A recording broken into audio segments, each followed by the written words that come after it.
Bismillahirrahmanirrahim. Jamaah rahimakumullah. Allah berfirman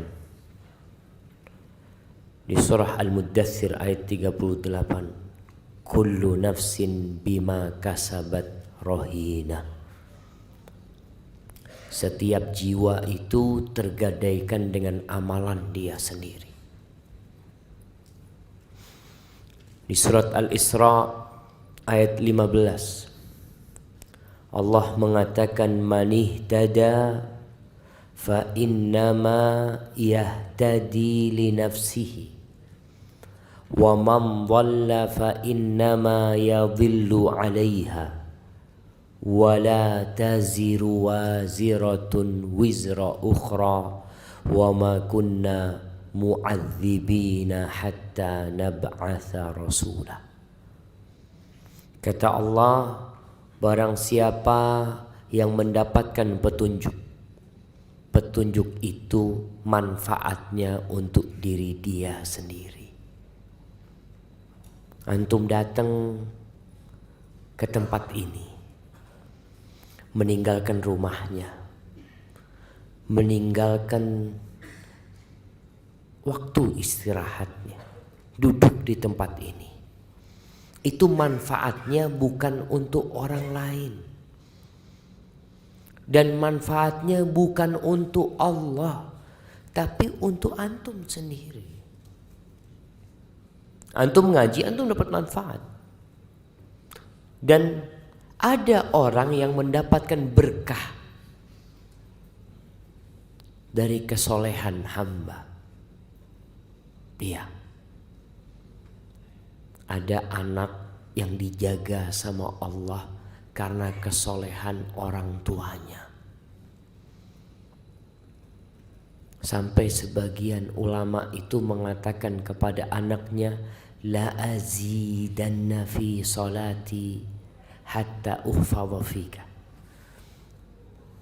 Aku akan menambah solatku agar Allah menjagaku di dirimu. Wallahi jamaah, ada seorang ibu yang cerita bagaimana anaknya berzina, padahal sudah dijaga sama orang tuanya.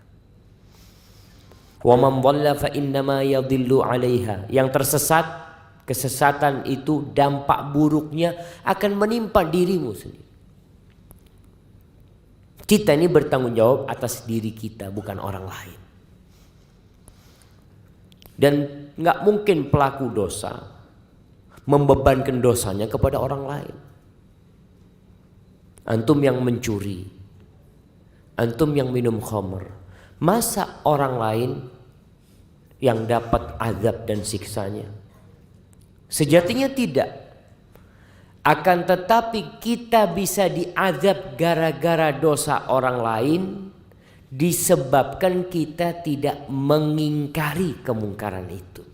Artinya dosa kita tidak mengingkari. Dosa dia minum. Kita punya teman gak puasa, kita biarkan, jangan ngurusin orang lain. Antum diamkan teman antum gak puasa, gak sholat. Ketika azab Allah turun, antum kena. Kenapa? Karena antum punya tugas untuk diri antum merubah kemungkaran yang antum lihat. Antum ngelihat kemungkaran terjadi lalu antum biarkan, Allah akan mengazab antum. Lalu Allah mengatakan, dan kita wa ma kunna mu'adzibin hatta nab'atha rasulah. Kita tuh tidak mungkin memberikan azab kepada suatu kaum sampai kita mengirim para rasul kepada mereka. Ahibati fillah, kita diperintahkan untuk ngurusin diri kita sendiri. Dan orang yang sibuk ngurusin diri sendiri, orang itu akan hidup tenang, damai, dan dia akan dicintai oleh orang. Balasan dari Allah itu sesuai dengan amal yang dia lakukan. Allah akan menutupi aib antum. Gara-gara antum tidak suka cari aib orang lain, tidak suka membicarakan orang lain, Allah tutupin aib antum dan Allah jadikan manusia tidak ngomongin antum, nggak ngomongin kita, karena kita sibuk ngurusin aib kita. Sebaliknya orang yang sibuk ngurusin orang lain, fulan kayak gini, fulan kayak gini, fulan kayak gini, maka biasanya orang itu akan lupa dengan aib dia sendiri. Dan dia pun akan menjadi tumbal perbuatan dia sendiri. Orang akan ngomongin dia. Orang akan cari-cari kekurangan dia. Dan kita tahu, barang siapa yang mencari-cari kesalahan saudaranya, ini ngurusin orang. Terkadang ibu-ibu ngurusin tetangganya. Tetangga nih lagi mau nikah, kayaknya calon suaminya seperti ini, seperti itu. Tetangga nih kayaknya mau cerai. Fulan kayaknya macam-macam yang dia bicarakan. Barang siapa yang sibuk ngurusin kesalahan orang, mencari-cari aib orang lain, maka Allah akan bongkar aib dia. Rasul sallallahu alaihi wasallam pernah mengatakan kepada para sahabatnya, ya ma'syara man amana bilisanihi walam yadkhulil iman fi qulubihim. Wahai orang-orang yang beriman lisannya, tapi iman itu belum masuk ke dalam hatinya, la taghtabul muslimin. Kalian jangan suka ngomongin orang Islam, jangan suka ghibain orang, membicarakan keburukan orang. Wala tattabi'u awratahum, dan jangan mengikuti, mencari-cari kesalahan orang. Kita ini nggak perlu dicari kesalahannya, udah banyak kesalahannya. Apalagi dicari, tambah banyak. Karena sudah menjadi kodrat manusia itu berbuat salah. Jadi kalau ada orang mengatakan antum banyak salahnya, antum benar, sahih itu. Kalau dikumpulkan dalam kitab, mungkin kitabnya akan berjilid-jilid kalau bicara kesalahan. Nabi SAW sudah mengatakan kullu bani Adam khata'. Semua anak Adam itu berbuat salah. Wa khairul khata'in at-tawwabun. Sebaik-baiknya orang yang berbuat salah itu yang taubat, yang kembali kepada Allah. Dan barang siapa yang mencari-cari kesalahan orang Islam, maka Allah akan mencari-cari kesalahan dia. Bukan manusia yang cari, tapi Rabbul Alamin allazi la takhfa alaihi khafiyah. Tidak ada satupun dosa yang antum lakukan kemudian tidak dilihat oleh Allah Jalla Jalaluhu. Maka orang itu akan dilecehkan, dibongkar aibnya, sedangkan dia berada di dalam rumahnya. Sebaliknya, orang yang suka menutup aib saudaranya, yang tidak suka membicarakan kesalahan saudaranya, Allah akan menutupi kesalahan dia. Kata Nabi SAW, man satara musliman satarahullah. Barang siapa yang menutupi aib saudaranya, Allah akan menutupi aib dia. Jadi kalau antum ingin kesalahan antum tidak dibongkar, tidak dibicarakan oleh orang, mudah sekali. Antum jangan bicarakan kesalahan orang. Jamaah, manusia yang sibuk membicarakan kesalahan orang lain, kekurangan orang lain, keburukan orang lain, dia itu sejatinya hendak menutupi kekurangan dia sendiri. Dia itu banyak salah, tapi gimana supaya orang tidak melihat kesalahannya? Dia bicarakan kesalahan orang. Ada seorang badui mendengar seorang lelaki mencela orang lain. Keburukannya dia bicarakan. Lalu apa kata orang ini? Laqad istadlalta ala uyubika bikathrati dzikrika li uyubin nas. Engkau itu sekarang menunjukkan aib-aib yang ada pada dirimu dengan cara engkau menyebutkan aib orang lain. Sebenarnya yang engkau itu seperti itu sebenarnya. Maka engkau membicarakan aib orang lain untuk menutupi aib dirimu sendiri. Li'anna at-taliba laha yatlubuha biqadri ma fihi minha. Orang yang mencari-cari kesalahan itu sebenarnya dia mencari sekadar dengan aib yang ada pada dirinya. Aku tuh kayak gini, kayaknya orang ini sama kayak aku. Ahibbati fillah, kita tuh ketika mencari kesalahan orang disebabkan karena kita ujub dengan diri kita sendiri. Antum merasa udah bener, merasa paling baik, sehingga antum mulai membicarakan orang lain. Aun bin Abdullah, salah seorang tabi'in, dia mengatakan la ahsabur rajul yanzuru fi uyubin nas illa min ghaflatin qad ghafalaha an nafsi. Aku ngira kalau ada orang membicarakan aib orang, sibuk membicarakan orang lain, dia itu sedang lupa dengan aib dia sendiri. Makanya kita butuh cermin ya, untuk melihat kalau anak sekarang pakai baju ini, baju putih.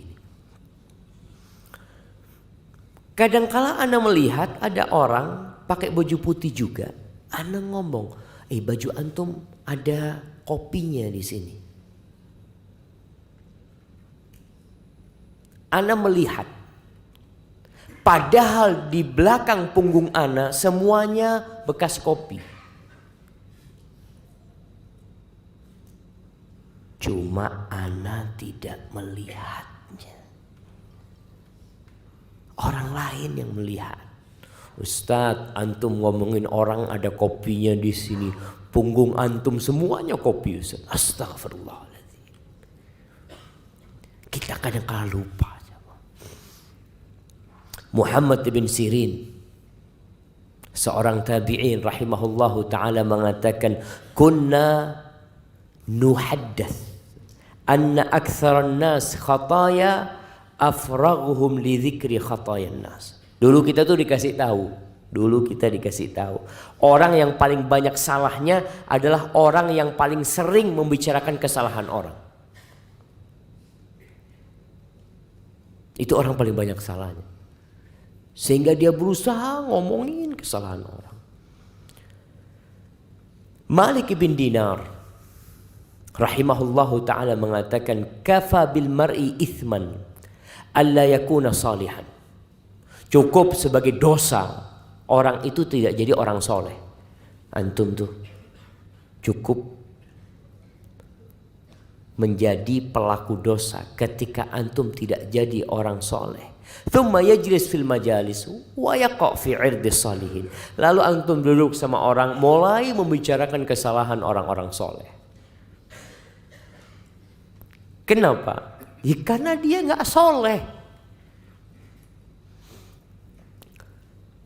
Bakar bin Abdullah mengatakan, "Idza ra'aitumur rajul muwakkalan bi 'uyubin nas nasiyan li 'uyubihi fa'lamu annahu qad mukira bihi." Kalau engkau melihat seorang yang disibukkan dengan aibnya orang lain, lupa dengan aibnya dia sendiri, ketahuilah orang ini orang yang kasihan. Dia sedang tertipu. Rasulullah SAW bersabda dalam hadis yang diriwayatkan Ibnu Hibban dan disahihkan oleh Syekh Albani rahimahullahu taala, qala Rasulullah sallallahu alaihi wasallam, yubsiru ahadukum al-qadha fi aini akhi wa yansal jid'a fi ainihi. Ini sabda Nabi sallallahu alaihi wasallam seperti pepatah yang ada di Indonesia. Apa pepatah di Indonesia? Gajah di pelupuk mata. Apa pepatahnya coba? Apa? Gajah di pelupuk mata nggak kelihatan. Semut di seberang lautan nampak sama dia. Nabi SAW mengatakan seorang di antara kalian melihat kotoran kecil mungkin seperti debu yang ada di mata saudaranya. Dia kelihatan. Matamu kok ada kotorannya. Dan dia lupa kalau ada pohon, sebatang pohon di mata dia. Nggak kelihatan. Ini sabda Nabi SAW. Sejak 1440 tahun yang lalu Nabi SAW berusaha mendidik umatnya. Jemaah sibuk dengan kesalahan orang lain ya. Itu akan mendorong kita untuk ghibah. Awalnya sih dari suudzon. Makanya Allah larang kita suudzon. Allah mengatakan ya ayyuhalladzina amanu ijtanibu katsiran minadh-dhann. Wahai orang-orang yang beriman, jauhi kebanyakan prasangka. Inna ba'dadh-dhanni itsim. Sesungguhnya sebagian prasangka itu dosa. Awalnya tuh prasangka buruk sama fulan. Kemudian wala tajassasu. Jangan memata-matain orang. Antum berusaha untuk masuk ke HP dia. Pengen tahu apa yang dia tonton di HP-nya. Antum jadi hacker. Masuk ke komputer dia. Cari-cari. Dapat. Ternyata suudzon antum beneran. Oh, ternyata perasaan ana tepat. Fulan ini memang orang gak baik. Baik, selesai. Apakah selesai di hati dia itu? Nggak selesai. Akan menjadi konsumsi publik. Mulai dia kumpul sama sahibnya, ngopi. Ngopi ini kurang enak. Kalau nggak ada pisang gorengnya. Gimana kalau kita jadikan fulan pisang goreng? Allah mengatakan wala yaghtab ba'dukum ba'dha. Janganlah sebagian di antara kalian menggunjing sebagian lainnya. Ayuhibbu ahadukum ayyakula lahma akhihi maitan fakarihtum. Apakah mau kalian memakan bangkai saudara kalian? Gak suka, kalian benci itu jemaah. Allah memberikan permisalan yang sangat menjijikkan. Supaya kita meninggalkan ngurusin orang itu. Kalau engkau benar, enggak, ana Ustaz ingin memperbaiki fulan. Baik, datang ke fulan, kasih nasihat fulan. Enggak perlu jadi konsumsi teman-teman lainnya. Coba gambarkan antum masuk restoran. Di sana ada teman antum sudah dalam kafan. Kemudian antum buka bareng-bareng. Ya Allah, ini mau pakai kecap apa pakai bumbu? Kalau orang solusi suka yang pedes-pedes. Dia mulai buka mulutnya, lisannya digunting, dia campur sama sambal. Allah, enak ternyata. Siapa yang ngomong enak? Itu yang terjadi. Dan kita tahu dosa ghibah ini akan mengantarkan nantinya kepada permusuhan. Antum gara-gara ada ghibah, yang awalnya antum baik sama fulan, lalu jadi nggak baik antum, jaga jarak sudah. Aduh, ini yang katanya fulan kalau ngutang nggak bayar. Kan boleh Ustaz, ghibah itu boleh jamaah dalam kondisi tertentu. Hukum asalnya haram, tapi kalau maslahatnya lebih besar diperbolehkan. Contohnya, kalau ada orang mau melamar seorang wanita, antum udah nikah? Alhamdulillah. Antum belum, mau nikah antum? Iya. Nah, ketika ada orang tanya, siapa nama antum? Khairun. Ustaz kenal sama Khairun? Kenal sih, waktu anak kajian dia di soft pertama. Ini baru satu jemaah. Enggak Ustaz, masalah akhlaknya ini. Oh enggak tahu. Coba tanya sama orang lain. Cari tahu. Ini bukan mencari-cari kesalahan, tapi memang ingin mencari tahu tentang Khairun ini karena mau diambil mantu. Anak kepingin tahu Ustaz. Boleh pada waktu itu. Antum masuk kepada akun Facebook dia, dilihat dengan siapa dia berteman. Masuk ke IG dia tuh jadi followernya siapa? Oh ternyata followernya Ronaldo. Kayaknya kurang baik ini. Masa jadi followernya orang kafir? Ada yang jadi followernya Ronaldo di sini? Hati-hati jamaah. Kita cari tahu sampai ada, oh Khairun ini Ustaz, memang Ustaz kalau kajian soft pertama Ustaz, tapi orangnya bakhil Ustaz. Pelit Ustaz. Boleh enggak ngomong seperti itu? Boleh enggak jamaah? Boleh dalam bab memang mau menikahkan dia dengan anak kita. Anak mau cari tahu memang. Soalnya perempuan kalau dapat suami yang bakhil kesian.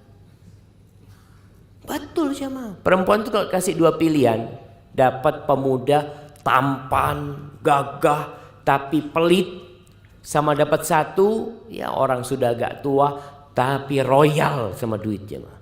Milih mana perempuan itu jamaah? Yang royal duitnya jamaah. Enggak laku antum. Lewat udah. Nah, maka dalam kondisi seperti ini ketika orang bukan mencari-cari kesalahan, bukan. Maka kita perlu membedakan hal itu. Ahibati fillah. Al-A'mash mengatakan, sami'tu Ibrahim yaqul inni la ara syai' akrahu. Fama yamna'uni an atakallama fi illa makhafata an ubtala bimithli. Aku melihat sebuah keburukan terjadi. Aku bisa ngomong, tapi aku tahan diri. Tahu kenapa aku nggak ngomong? Karena aku takut dikasih balak seperti itu nantinya. Antum ghibain fulan kayak gini. Bisa jadi suatu saat antum kena itu balak. Maka hati-hati lisan antum jaga. Fulan ini nggak kawin-kawin ya. Mungkin apa? Antum kalau ngelihat jomblo nggak kawin-kawin, nah mana yang umur 30 belum kawin? Angkat tangan. Jamaah, umur 35. Wallahu alam, ana dengar katanya di sini ya tadi nikah itu mahal sehingga banyak yang nunda. Antum sudah nikah? Masya Allah. Umur berapa nikah? 27. Cukup lah 27. Kalau antum melihat fulan gak kawin-kawin, bisa jadi punya masalah dia. Mungkin gak mampu menikah atau memang orang yang tidak baik. Maka hati-hati, jaga lisan kita. Ahibati fillah,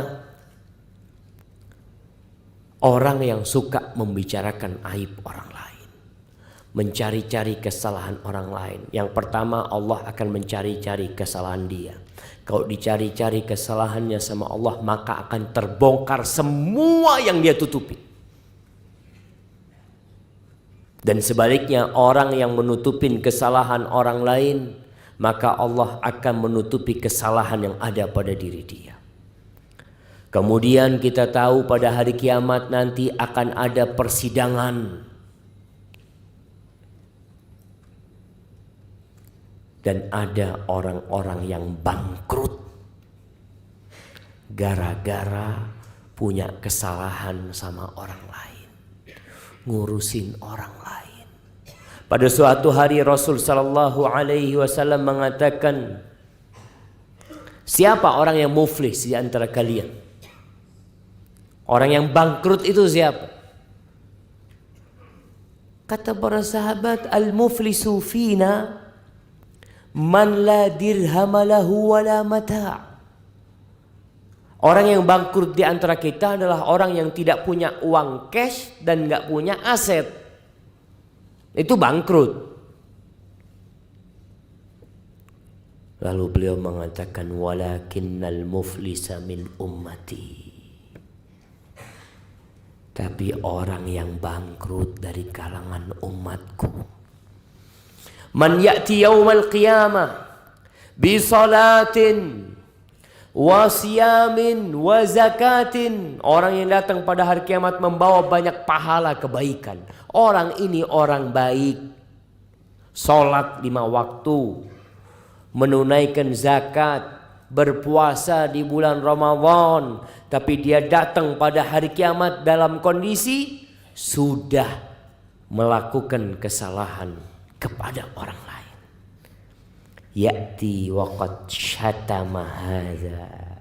Dia pernah mencaci maki fulan.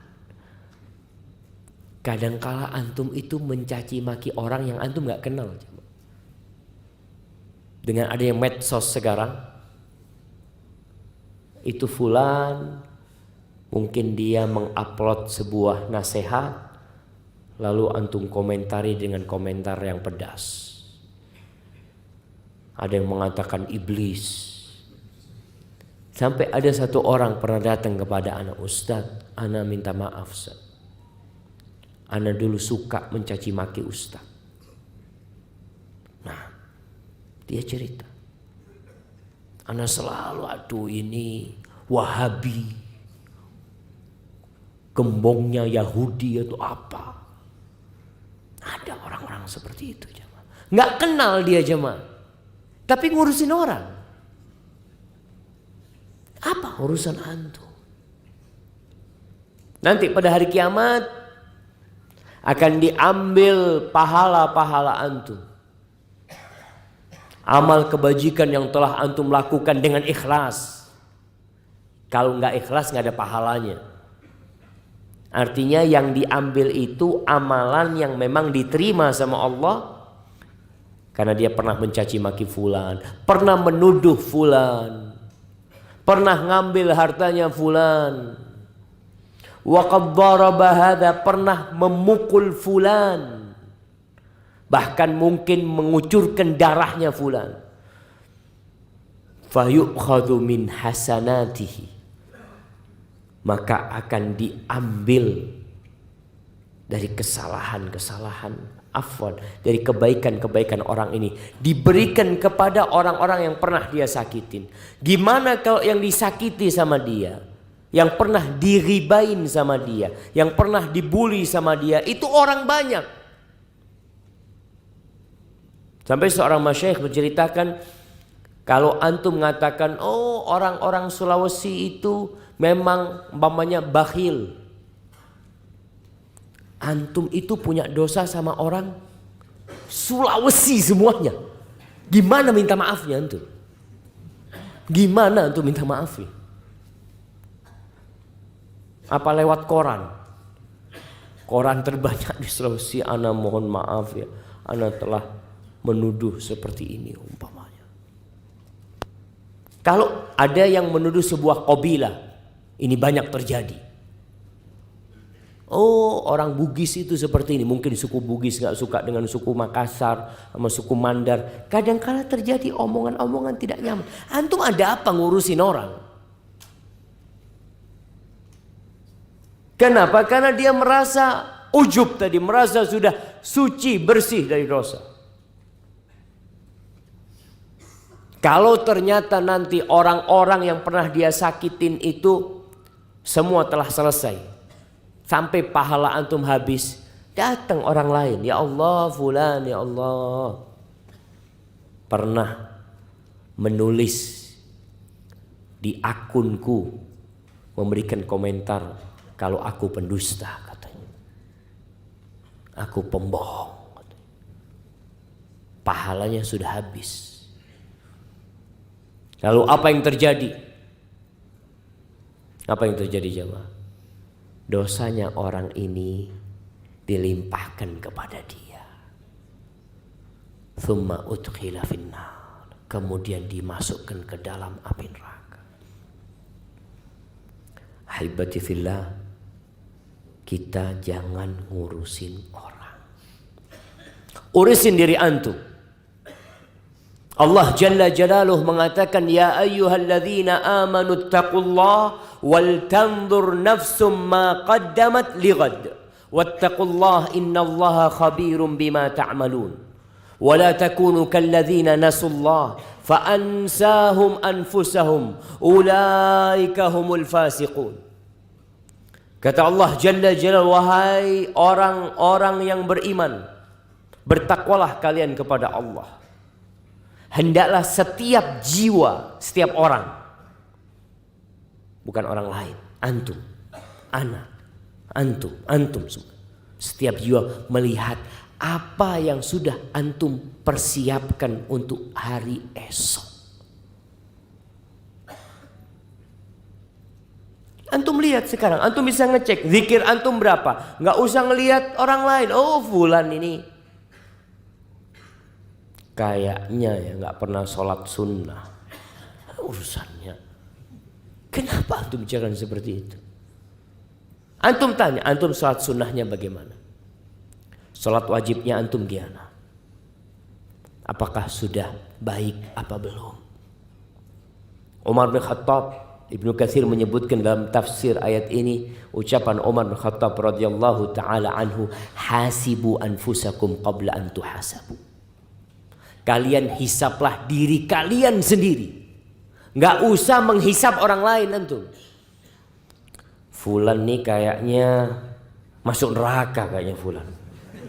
Antum hitungnya dari mana antum? Ana udah hitung itu amalan dia, ana sudah hitung. Kayaknya lebih banyak dosanya dia Ustaz. Astaghfirullahaladzim. Antum hisap diri antum, duduk. Perlu kita punya waktu-waktu menyendiri untuk menghisap diri kita. Bagaimana para salafus saleh, para sahabat Nabi. Umar bin Khattab radhiyallahu taala anhu, ketika dia hendak meninggal dunia, datang orang-orang takziah kepada Umar, mendoakan Umar bin Khattab radhiyallahu taala anhu dengan kebaikan-kebaikan Umar disebutkan. Apa kata Umar? Waditu anna dzalika kafafan li. Maunya aku itu sudahlah, semua amalku dengan dosaku sama. Artinya nggak dapat pahala, nggak apa-apa, yang penting aku tidak diazab sama Allah Subhanahu Wa Taala. Kenapa? Karena mereka sibuk menghisap diri mereka. Mereka tahu dengan kekurangan diri mereka. Ketika turun firman Allah, ya ayyuhalladzina amanu la tarfa'u aswatakum fawqa sautin nabi. Wahai orang-orang yang beriman, kalian jangan mengangkat suara kalian di atas suara Nabi. Ada seorang sahabat Thabit ibn Syammas yang dia kemudian di rumahnya, nggak ke masjid dia. Bahkan dia minta sama istrinya, tutuplah pintu rumah ini sudah. Kayaknya aku sudah nunggu kematian saja. Kenapa? Dia mengatakan Thabit ini termasuk khatib, oratornya Nabi Muhammad SAW. Dia itu kalau berbicara lantang suaranya. Dia berpikir ayat itu turun karena dia. Karena dia suaranya lebih tinggi dari suara Nabi SAW. Maka dia berangkatan, sudah amalku gugur semuanya. Gara-gara suaraku lebih tinggi dari suara Nabi SAW. Ini orang yang ngurusin urusan dia. Kalau antum mungkin, oh kayaknya fulan yang cocok ini. Kayaknya ceramahnya Ustaz itu untuk fulan itu. Subhanallah. Thabit mengatakan dia sendiri. Akhirnya Rasulullah SAW mengirim seorang sahabat untuk mencari tahu ada apa dengan Thabit. Berangkat. Akhirnya Thabit cerita, aku takut termasuk dalam ayat itu. Habis sudah amalanku selama ini gugur. Antahbata a'malukum wa antum la tash'urun. Amal kalian gugur, kalian enggak merasa, tapi merasa baik. Akhirnya Rasul SAW ngasih tahu kepada sahabat ini, sampaikan kepada Thabit, dia itu termasuk penghuni surga. Allahu Akbar. Orang ketika takut dengan dirinya, dia akan berusaha untuk mendekatkan diri kepada Allah Jalla Jalaluh. Dia berusaha untuk menyucikan dirinya karena tahu banyak dosa. Ini faedahnya menghisap diri, memikirkan diri sendiri. Namun bukan berarti kita tidak beramar ma'ruf nahi mungkar. Hanya saja Allah perintahkan engkau tuh urusin dirimu sendiri. Alaikum anfusakum. La yadurrukum man dhalla idza tadaitum. Kalian urusin diri kalian sendiri. Tidak akan membahayakan kalian orang yang tersesat. Kalau kalian dapat hidayah. Kita berusaha memperbaiki diri kita. Kita berusaha untuk beramar ma'ruf nahi mungkar. Karena kita diperintahkan. Wal takum minkum ummatun yad'una ilal khair. Wa ya'muruna bil ma'ruf wa yanhauna 'anil munkar. Hendaklah ada di antara kalian sebuah kelompok yang mengajak kepada kebaikan. Yang beramar ma'ruf dan bernahi mungkar. Harus ada tetap seperti itu. Kita melihat teman kita nggak sholat, jangan dibiarin. Kalau teman antum mengatakan urus dirimu sendiri, sampaikan, engkau itu bagian dari diriku. Aku bersamamu itu seperti dua ruh dalam satu jasad. Al-mu'min lil mu'min kal bunyan. Yashuddu ba'duhu ba'dha. Mukmin dengan mukmin lain itu ibaratkan bangunan yang saling menguatkan. Antum melihat orang-orang berzina, minum khamar di kampung, nyabu, jangan dibiarin. Kalau mereka mengatakan nanti antum urus diri antum sendiri, ana sedang ngurus diri ana sendiri. Ana bakal ditanya sama Allah Jalla Jalaluh. Engkau melihat kemungkaran, kenapa engkau tidak perbaikin? Ana bakal ditanya, bukan antum yang ditanya. Urusan antum nanti sama Allah, urusan antum sendiri. Allah akan tanya sama ana. Dan kita tahu jamaah, salah satu penyebab turunnya azab dalam hadis Zainab, ketika Rasul sallallahu alaihi wasallam ditanya oleh Zainab, "Ya Rasulullah, anahliku wa fina salihun." Mungkinkah kita binasa? Mungkinkah kita hancur? Padahal di tengah-tengah kita ada orang-orang soleh. Masih ada imam masjid. Masih ada yang sholat di masjid. Masih ada yang membaca Al-Quran. Masih ada yang berzikir. Masih ada yang puasa Senin Kemis.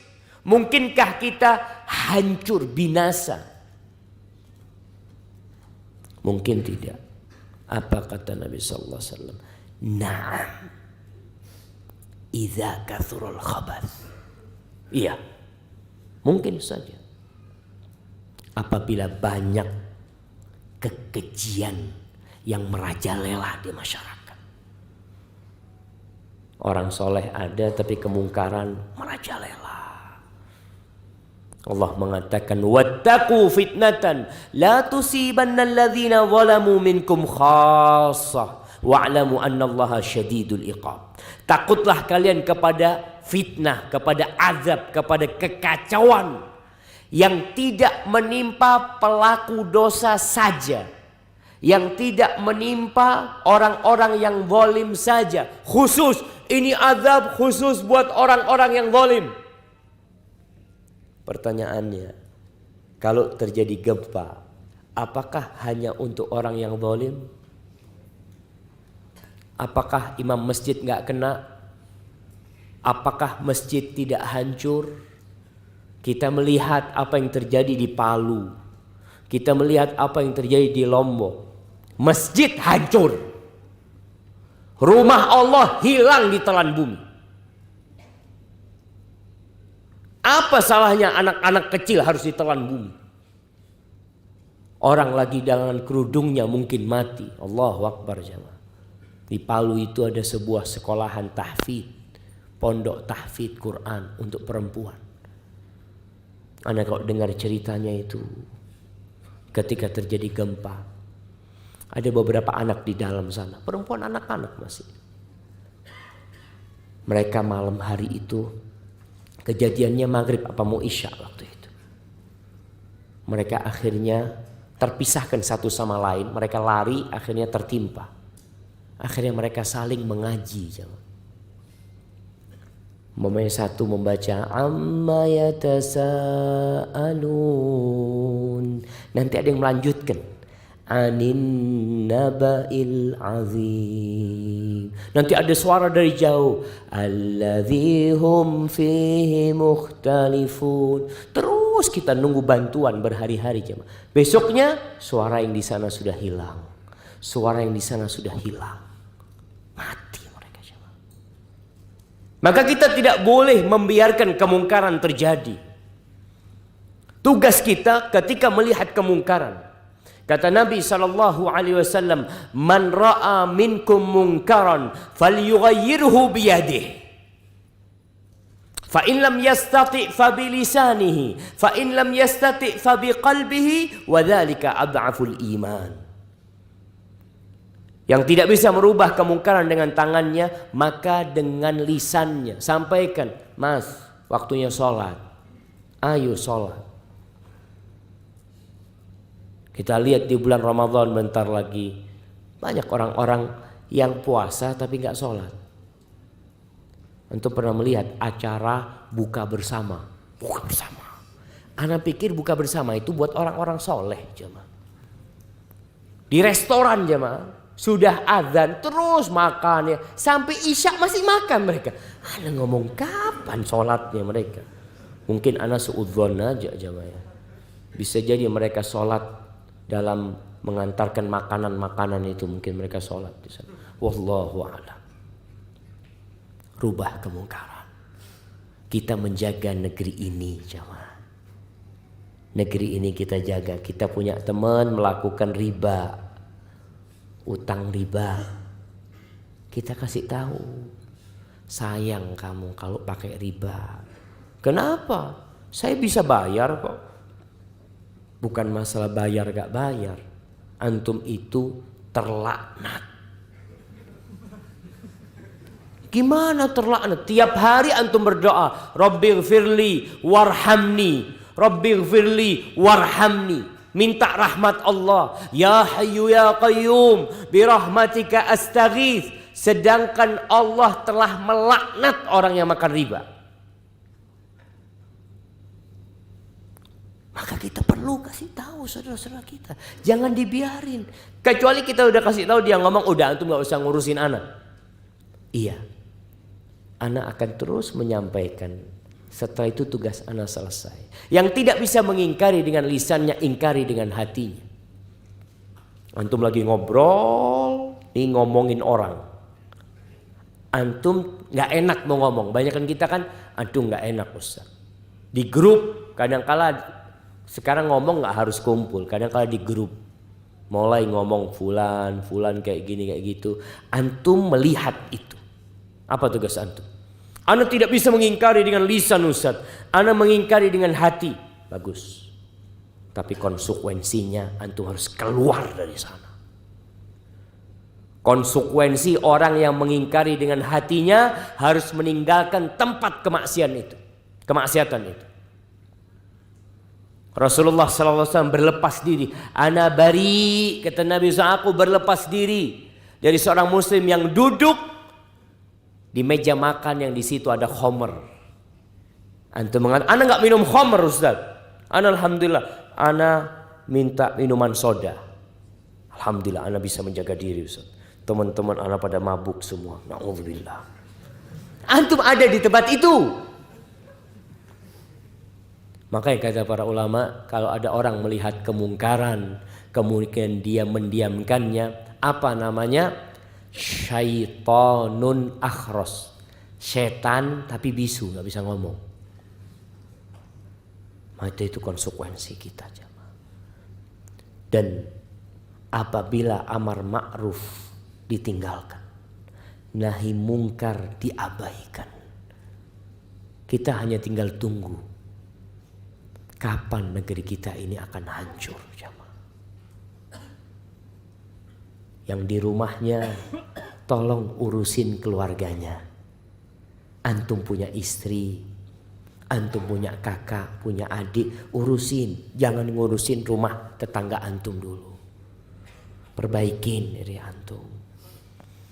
Kemudian yang di tempat kerja satu kantor, melihat temannya na'udzubillah mungkin dia duduk berduaan laki perempuan, ngobrol bersama berduaan, antum kasih tahu ini mahramnya antum. Bukan, hati-hati, yang ketiganya itu setan. Takut. Oh enggak, antum suudzon, kita ini hatinya bersih. Waduh, susah ngasih tahu orang kayak gini. Maka jamaah, Allah menciptakan kita untuk mengabdi kepadanya. Dan kita akan disidang sendiri-sendiri pada hari kiamat nantinya. Antum persiapkan jawaban. Teman antum akan mempersiapkan jawaban ketika dia ditanya. Karena semuanya akan diberhentikan di padang mahsyar, akan ditanya tentang umur yang Allah berikan kepada dia. Antum gak akan ditanya tentang umurnya fulan. Sahib antum itu umurnya dihabisin buat apa? Waduh, iya ya Allah, ana lihat dia main bola, sholat. Gak ada pertanyaan kayak gitu. Antum akan ditanya umur antum buat apa? Waktu yang Allah berikan kepada antum dipakai buat apa? An umrihi fima afna. Akan ditanya tentang harta antum, bukan harta tetangga antum. Antum akan ditanya, min aina iktasabtahu wa fima anfaqtahu. Dari mana kamu dapat duit itu, dapat dari mana antum? Nggak perlu ngomong fulan ini beli motor dapat dari mana duitnya ya. Nggak ada urusan antum. Antum akan ditanya. Antum HP ini dapat dari mana antum HP ini? Ditanya. Dibuat apa? HP-nya dibuat apa? Kemudian akan ditanya ilmunya. Fulan ini Ustaz, Masya Allah lulusan pesantren Ustaz. Tapi kesian deh, gak diamalkan ilmunya. Kalau antum, oh alhamdulillah, walaupun tidak lulusan pesantren anak amalkan ilmu.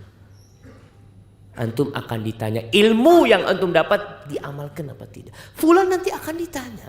Dengan seperti ini jamaah, tatkala kita semua ngurusin diri kita masing-masing, berusaha memperbaiki diri sendiri, insya Allah semuanya akan bareng-bareng jadi orang baik. Tutupin kesalahan orang, tutupin agar Allah menutupin kesalahan kita. Hadza wallahu a'lam bishawab. Anda dikasih waktu 1 jam tadi karena kita mau masuk ke sesi tanya jawab untuk selanjutnya. Nah,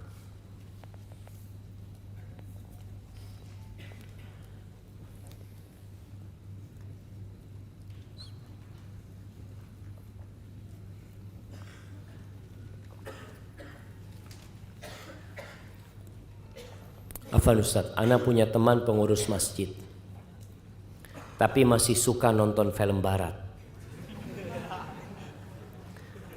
Kenapa film barat? Karena ada film timur.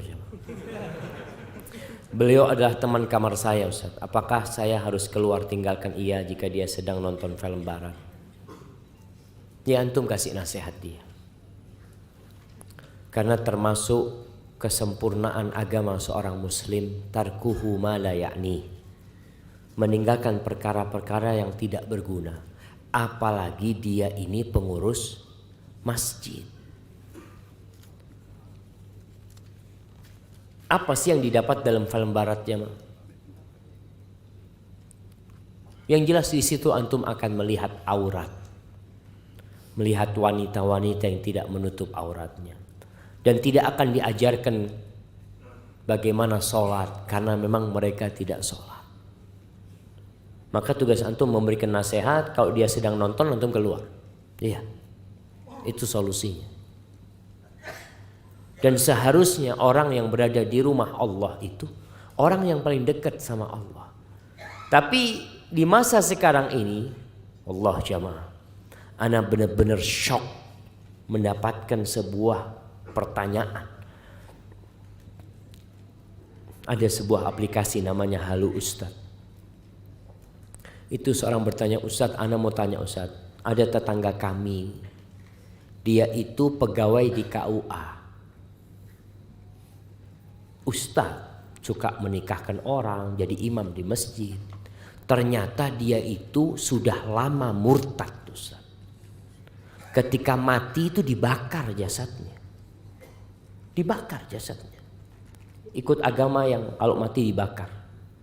Gimana Ustadz pernikahan yang dibuat sama dia Ustadz? Tanya sama keluarga yang memang sudah lama dia murtad. Terus kenapa masih menjadi imam? Karena jadi pegawai. Kenapa tetap di KUA? Karena dia pegawai cari duitnya di sana. Maka hati-hati, seharusnya kerjaan antum itu membuat antum bertakwa kepada Allah Subhanahu wa taala. Tapi kalau orang hanya berpikir umpamanya jadi marbot di masjid hanya untuk duit, hanya untuk batu loncatan, bukan cari keridhaan Allah Subhanahu wa taala, maka akhirnya seperti ini. Tidak menampakkan bagaimana sosok seorang yang mengurus rumah Allah SWT. Semua orang akan memuji antum. Masya Allah fulan pengurus masjid. Masya Allah alaih. Padahal ketika di kamar dia nonton film barat. Astagfirullahaladzim. Bagaimana cara mengajak tetangga dekat rumah atau teman sendiri untuk sholat di masjid berjamaah tanpa menyakiti hatinya? Karena terkadang ada niat tapi sangat sulit untuk dikerjakan. Ya tinggal diajak jamaah. Yuk sudah azan. Oh iya, insya Allah lah antum duluan berangkat. Nanti dia nggak berangkat lagi. Ana pernah di kampung itu. Ya teman-teman dulu, ayo masjid jamaah, masjid katanya. Iya titip sekarang. Titip sholatnya. Kita menghadapi orang-orang yang memang jauh dari agama ini, kita harus sabar. Artinya antum tidak perlu mencaci maki dia. Antum mengajak dia dengan cara yang baik-baik. Sampaikan, ayolah sekali-kalilah ke masjid. Antum akan merasakan sensasinya. Beda sholat masjid itu antum. Ada orang yang gak pernah ke masjid kecuali Jumatan. Setelah dia ke masjid pada maghrib, dia merasakan, ya Allah, kok enak ya ke rumah Allah. Itu yang perlu kita mengajak mereka bagaimana ke masjid. Dengan menyampaikan kepada dia, ini loh pahala sholat ke masjid seperti ini, seperti itu. Karena itu termasuk yang memotivasi orang untuk beramal itu ilmu. Ada seorang yang mengatakan kepada ana, sejak ana tahu fadilah sholat isya dan subuh berjamaah ke masjid, ana berusaha untuk tidak meninggalkan dan berusaha untuk tidak telat. Karena dia tahu fadilahnya. Apa fadilahnya? Man shallal isya fil jamaah faka'annama qama nisfal lail. Kata Nabi SAW, barang siapa yang sholat isya berjamaah seakan-akan dia sholat setengah malam. Wa man shallal fajr fil jamaah faka'annama qama al-laila kullah. Yang sholat subuh berjamaah seakan-akan sholat semalam suntuk. Siapa yang kuat dari jam 8 berdiri sholat sampai subuh?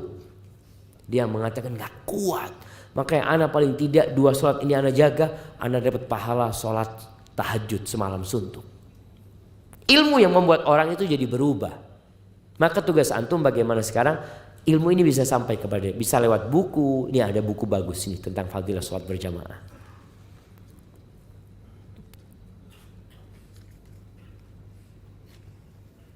Nih, bolehkah memberikan jawaban tentang kekurangan fisik teman kita atau kebiasaan buruknya? Contoh, teman kita ini punya luka di bagian tertentu, atau teman kita ini suka mendengkur ketika tidur.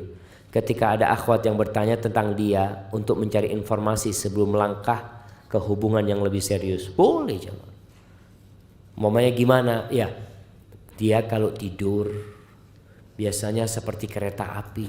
Nah, itu bahasanya yang lebih bagus gitu ya, jangan terlalu vulgar.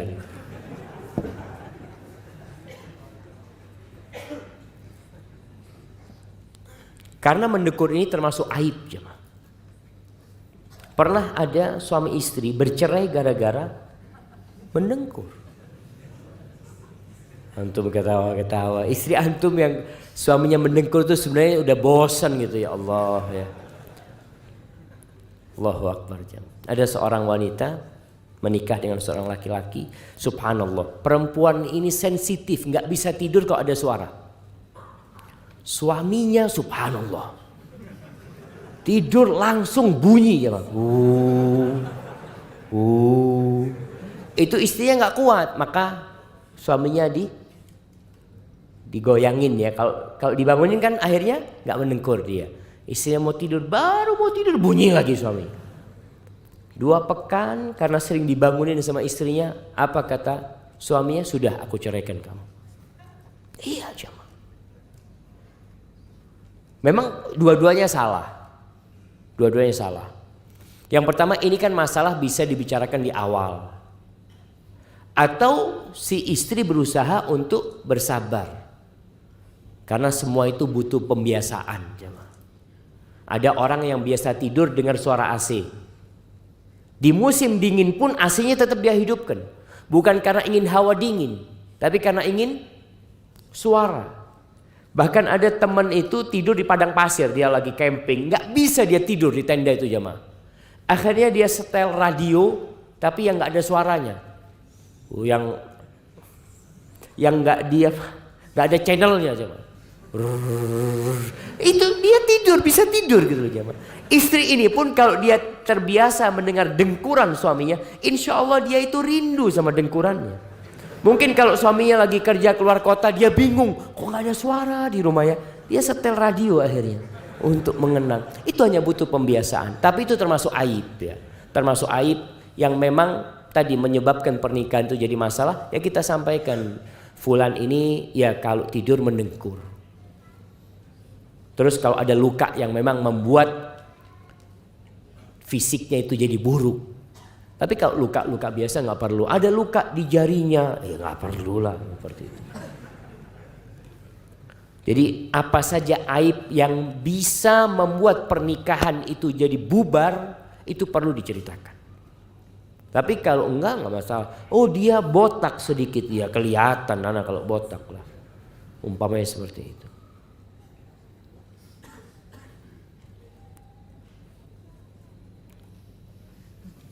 Astagfirullahaladzim. Ana nggak berani jawab.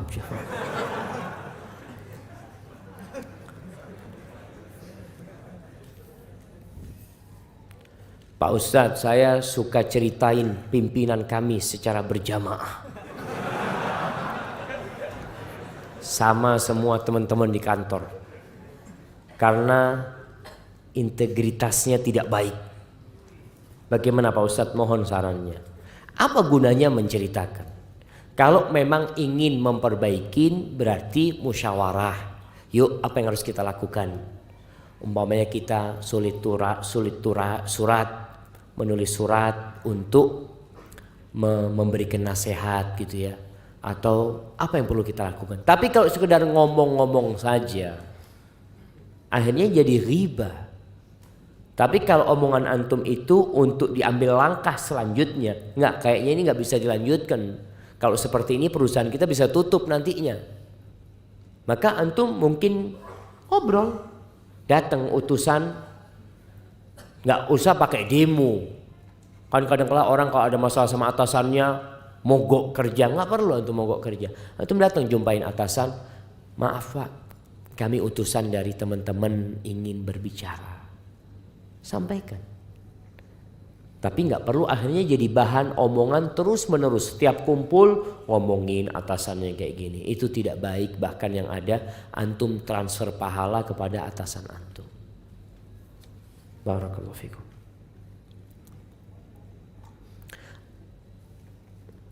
Apakah memberitahukan kesalahan orang lain kepada atasannya yang sudah sering mengganggu pekerjaan kita termasuk ghibah yang terlarang? Nah, di antara ghibah yang diperbolehkan itu mutadzallimin, orang yang dizalimi. Ana dizalimi oleh fulan, lalu ana sampaikan, Pak, saya ini selalu diganggu sama fulan. Itu boleh. Karena bukan untuk menceritakan kesalahannya, tapi untuk diambil tindakan. Tentunya kita cerita ini kepada orang yang punya kebijakan. Gak mungkin antum cerita kepada istri antum. Datang kepada istri antum, ana ini suka diganggu sama fulan. Kira-kira istri antum bisa ngambil tindakan? Gak bisa, antum jadinya ghibah. Tapi kalau antum sampaikan kepada atasan yang memang memiliki kewenangan untuk memanggil dia, maka itu yang seharusnya antum lakukan. Itu tidak termasuk ghibah yang terlarang. Apakah ketika seorang istri menceritakan kesalahan atau kebiasaan yang terjadi di tetangganya kepada suaminya termasuk ghibah yang terlarang? Nah, kecuali si istri minta suami supaya menegur itu tetangga. Jadi kalau ngomongnya itu untuk mengambil tindakan dan kepada orang yang bisa mengambil tindakan, itu termasuk diperbolehkan. Karena tujuan kita bagaimana kemungkaran ini semakin berkurang. Itu yang kita inginkan. Jadi kalau istri ngomong, bang tetangga ini bang, ana lihat tadi masukkan laki-laki bang ya, ke rumahnya. Mungkin abang bisa ngasih tahu lah. Nah itu gak apa-apa. Karena tujuannya supaya suami mengambil tindakan. Ada orang umpamanya pesta miras, kita melihat, kita datang kepada Pak RT, kepada Bapak Polisi, kita sampaikan itu termasuk yang diperintahkan. Babnya bab amar ma'ruf nahi mungkar, itu babnya.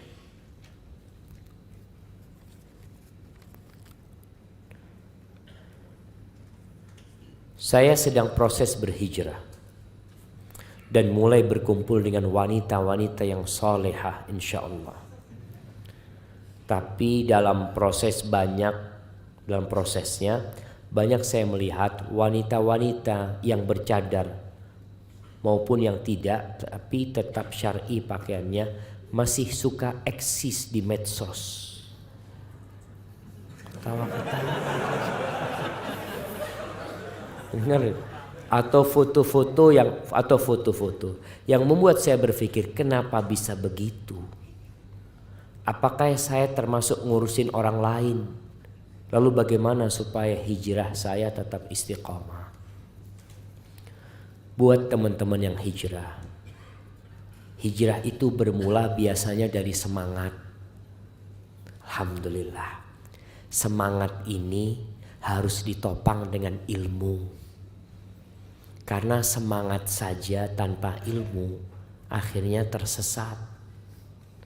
Maka kalau anti melihat itu sesuatu kok kayaknya kurang pantas Ustaz ya, itu benar. Orang kalau sudah hijrah, tinggalkan segala perkara yang gak berguna. Yang pertama tinggalkan yang haram. Kemudian naik lagi dia, terus mendekatkan diri kepada Allah, meninggalkan yang makruh. Terus dia berusaha lagi, naik lagi bab hijrahnya, sampai dia meninggalkan yang mubah karena takut masuk kepada yang haram. Kadang-kala kita meninggalkan hal-hal yang mubah karena takut menyeret kita kepada yang haram. Ngobrol itu boleh, tapi nanti kalau lama-lama ngobrol kayaknya nanti ngomong yang gak enak Ustaz. Udah bisa, tinggalin sudah, mulai berkurang. Sedangkan perempuan-perempuan yang sibuk selfie sana, selfie sini kadangkala. Tujuannya apa? Coba tanyakan kepada diri. Kenapa aku melakukan itu? Ingin pujian. Cukuplah pujian Allah untuk dirimu. Engkau jadi orang soleh, nggak perlu engkau tunjukkan. Lagi kajian, selfie, seret. Sedang kajian. Dapat apa antum? Bisa jadi pahala antum hilang dengan cara seperti itu. Maka saatnya wanita yang soleha itu nuntut ilmu. Mulai dia introspeksi dirinya. Apakah hijrahku sudah benar? Karena ada yang hijrah hanya fisiknya saja. Jamaah pakai jilbab itu tinggal beli jilbab dipakai selesai.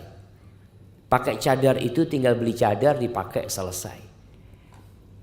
Tapi merubah perilaku itu memerlukan perjuangan. Sehingga antum bisa lihat kadangkala ada seorang yang mencuri, dia pakai jilbab panjang. Ana sampai kadangkala heran jamaah. Sekarang dengan adanya CCTV itu, kadangkala orang beli emas, beli apa, pakai kerudung jemaah. Ana lihat, tahu-tahu emasnya masuk ke dalam tasnya. Astagfirullah. Maka perlu belajar, jangan cuma semangat saja. Insyaallah besok kita akan bahas lebih dalam lagi tentang hal itu.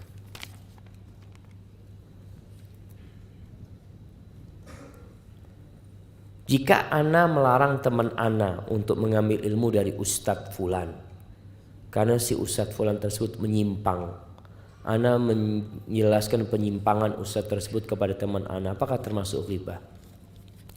Jamaah, termasuk fitnah. Setelah meninggalnya Rasulullah SAW, itu munculnya sekte-sekte yang menyimpang dari agama Allah ini. Munculnya Khawarij, munculnya Syiah, munculnya Mu'tazilah, Jahmiyah, terus kelompok-kelompok yang muncul. Dan Nabi SAW memang sudah mengingatkan kita. Beliau pernah mengatakan, fa innahu man ya'ish minkum ba'di fasayara ikhtilafan katsira. Barang siapa yang hidup setelah aku mati, maka dia akan melihat banyak perselisihan.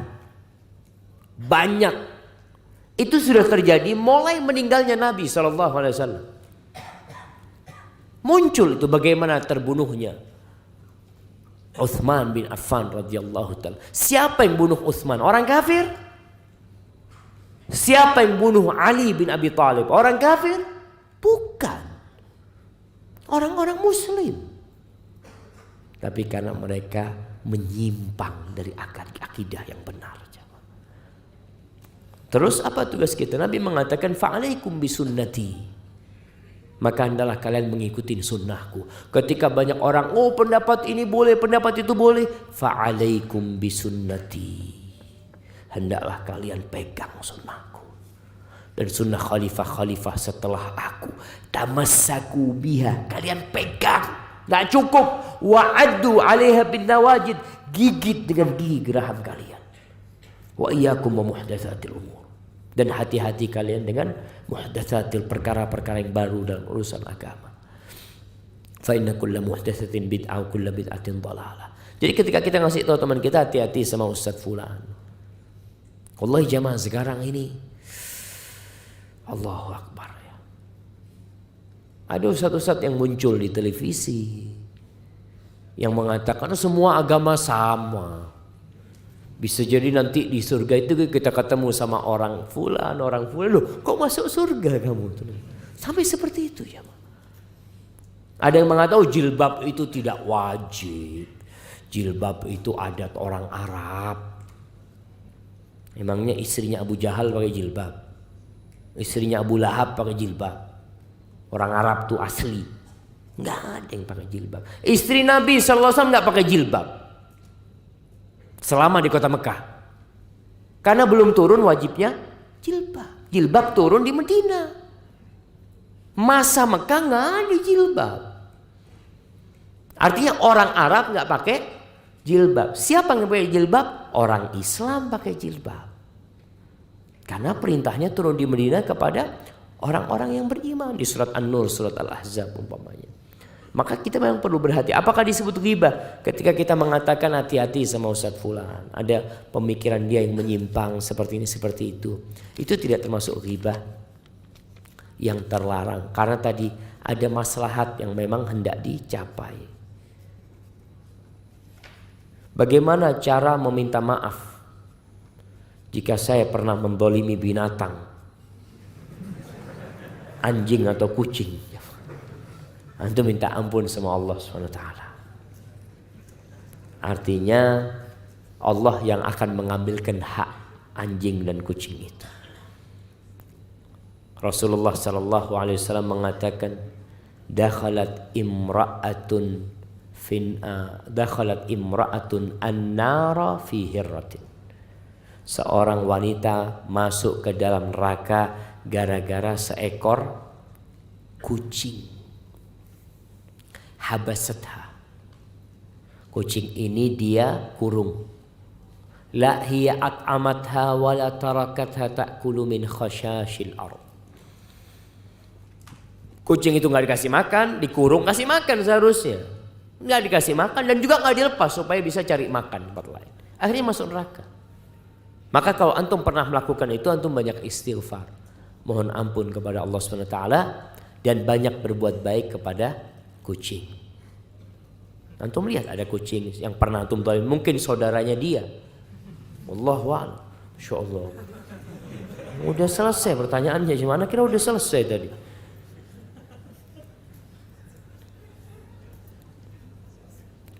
Ini akhir-akhir ini lagi sering dibahas masalah pilpres. Soalnya adalah banyak teman yang mendukung nomor 1, jelek-jelekin nomor 2. Begitu pula pendukung nomor 2 menyelekan nomor 1. Ana sudah sering beritahu dengan lisan, tapi Facebook, Instagram, dan jika sedang duduk bersama masih terus menggunjing calon-calon tersebut. Langkah apa lagi yang harus ana lakukan? Masya Allah jemaah. Ini termasuk keprihatinan bersama jemaah. Kita lihat ya. Allahu Akbar. Caci, saling mencaci, saling memaki, saling menjelekkan, semua itu adalah buah dari demokrasi. Itu konsekuensinya seperti itu emang. Saling membenci, saling memusuhi. Semuanya mengatakan kampanye damai. Damai, damai. Iya. Damai maksudnya nggak perang. Tapi ada yang mengatakan perang, yang satu perang total, yang satu perang Badar. Perang-perangan tuh. Subhanallah. Tugas kita, jamaah, antum harus tahu, yang memberikan kekuasaan itu Allah Jalla Jalaluh. Bukan berarti yang dipilih jadi penguasa itu orang baik. Bukan. Bisa jadi yang jadi penguasa itu Fir'aun. Allah jadikan Fir'aun penguasa Mesir. Yang di bawah kekuasaan Fir'aun ada Nabi Musa alaihissalam, ada Nabi Harun, ada orang-orang soleh di sana. Allah jadikan Namrud penguasa atas siapa? Nabi Ibrahim alaihissalam. Makanya kita tuh perlu minta tolong sama Allah supaya Allah memberikan penguasa yang baik sama kita. Jangan hanya berpikir usaha. Kita berusaha memperbaiki diri kita supaya Allah kesian sama kita, sehingga kita dikasih pemimpin-pemimpin yang baik. Allah mengatakan, Qulillahumma malikal mulk tu'til mulka man tasha wa tanzi'ul mulka mimman tasha wa tu'izzu man tasha wa tudhillu man tasha biyadikal khair innaka ala kulli syai'in qadir. Jamaah, Allah Subhanahu wa ta'ala dialah pemilik kepemilikan. Dialah yang menguasai segala sesuatu. Dia memberikan kekuasaan kepada siapa yang dia kehendaki. Dia cabut dari siapa yang Allah kehendaki. Bukan yang Allah cintai jemaah, bukan.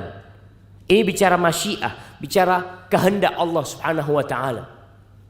Allah memuliakan orang yang Allah kehendaki. Allah menghinakan orang yang Allah kehendaki. Kehendak, bukan cinta. Seperti kita bisa melihat, ada orang kaya raya nggak pernah sholat, kaya raya, nggak pernah datang ke masjid, kaya raya. Kita bisa melihat kondisi seperti itu. Apa tugas kita? Ya kita bagaimana minta supaya Allah memberikan kepada kita pemimpin yang baik. Maka antum harus jadi orang baik. Antum berhenti mencela, berhenti memaki. Kalau memang ada yang buruk yang tidak antum sukai, apa yang bisa antum lakukan? Merubah? Alhamdulillah. Dengan lisan kita. Nggak bisa dengan hati kita. Paling tidak berdoa memohon kepada Allah Jalla Jalaluh. Antum doa, Allahumma walli alal muslimina khiyarahum. Ya Allah, jadikan penguasa buat orang-orang Islam itu orang-orang yang terbaik di antara mereka. Jaga sampai nanti pilpres selesai, kita minta kepada Allah Subhanahu wa taala semoga Allah menjaga negeri kita ini.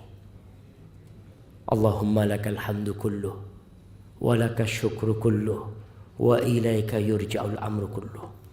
Allahumma la tada' lana dhanban fi hadzal makan illa ghafartah wa la 'aiban illa satartah wa la daynan illa qadaitah wa la hamman illa farajtah ولا حاجة من حوائج الدنيا هي لك رضا ولنا فيها صلاح إلا قضيتها يا رب العالمين.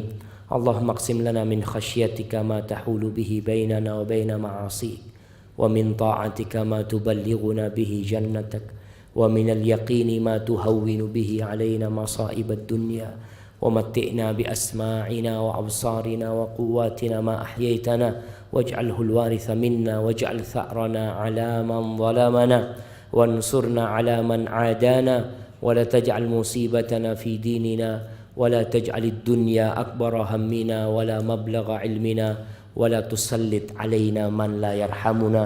Ya Allah, jangan jadikan orang berkuasa kepada kami orang-orang yang tidak mengasihi kami, ya Allah. Baca doa itu doa dibaca Nabi SAW. Kalau lagi majelis sama sahabatnya, beliau biasanya baca doa itu. Antum cari waktu-waktu mustajab, doakan diri antum, keluarga antum, dan negeri kita. Semoga menjadi negeri yang baldatun tayyibatun wa rabbun ghafur. Baik, itu yang bisa saya sampaikan. Manfaatkan waktu ini, pertanyaan bisa dibawa nanti ke masjid untuk dilanjutkan di sana. Kurang lebihnya mohon maaf. Subhanakallahumma bihamdika asyhadu an la ilaha illa anta astaghfiruka wa atubu ilaik. Assalamualaikum warahmatullahi wabarakatuh.